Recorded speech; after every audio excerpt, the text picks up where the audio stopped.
શહેર ભાજપમાં ફરી એકવાર આંતરિક ખટરાગ સામે આવ્યો છે ને આ ખટરાગ સપાટી પર પણ આવ્યો છે। વોર્ડ યુવા મોરચા પ્રમુખ અને ધારાસભ્યના ઝઘડામાં લોકો પીસાઈ રહ્યા છે। ઇન્દ્રપુરી વોર્ડમાં દિવ્યકુંજ સોસાયટી આવેલી છે, જેનો આરસીસી રોડ બનાવાયો છે, રોડ બની ગયો છે, પણ ધારાસભ્ય અને યુવા મોરચાના કારણે, એમના ખટરાગના કારણે આ રોડનું ઉદ્ઘાટન, લોકાર્પણ અટકી ગયું છે। સોસાયટીના આ રોડના ખાતમુહૂર્ત થવાનું હતું અને 21 ફેબ્રુઆરીએ રોડના ખાતમુહૂર્ત પહેલા જ કામ અટકી ગયું છે।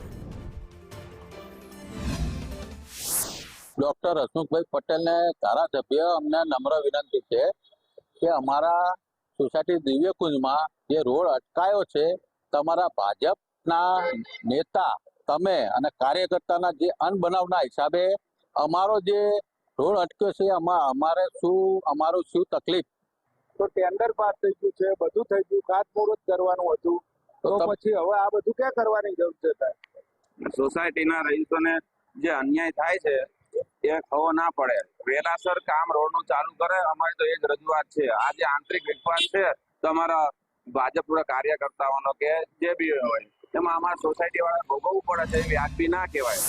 અમદાવાદ શહેર ભાજપમાં ફરી એક વખત ભાજપનો આંતરિક વિખવાદ જે છે તે સપાટી ઉપર આવ્યો છે અને તેના કારણે સામાન્ય લોકો કે જેઓ મત આપી અને ચૂંટે છે તે લોકોને જ હવે ભોગવવાનો વારો આવ્યો છે। દિવ્યકુંજ સોસાયટી આવેલી છે અને ત્યાં રોડ બનાવવા માટે થઈને ટેન્ડર મંજૂર થઈ ગયું હતું, પરંતુ ખાતમુહૂર્ત ના થતા હવે અંતે આ કામગીરી છે તે અટકી પડી છે અને એના સ્થાનિકો સાથે વાત કરીશું કે આ કારણોસર આ રોડની કામગીરી નથી થતી।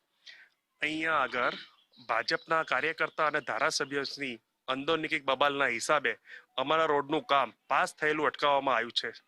એ કાર્યકર્તા અને ધારાસભ્યના બેના ઝઘડાના હિસાબે આ ખાતમુહૂર્ત કરવા આવેલા પાછા બોલાવી લીધા હતા। એટલે ધારાસભ્યશ્રીને અને ભાજપના જે પણ હોય એમને અમારી નમ્ર વિનંતી કે જલ્દી ને જલ્દી અમારો રોડ પાસ કરાવી દે। અમે વર્ષોથી ભાજપને વોટ આપીએ જ છીએ અને હજી પણ આપશું।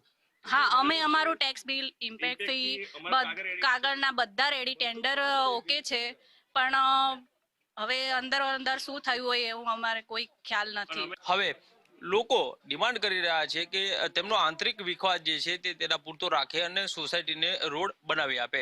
કેમેરામેન ધર્મેન્દ્રસિંહ સોલંકી સાથે કશ્યપ જોશી, સંદેશ ન્યૂઝ, અમદાવાદ।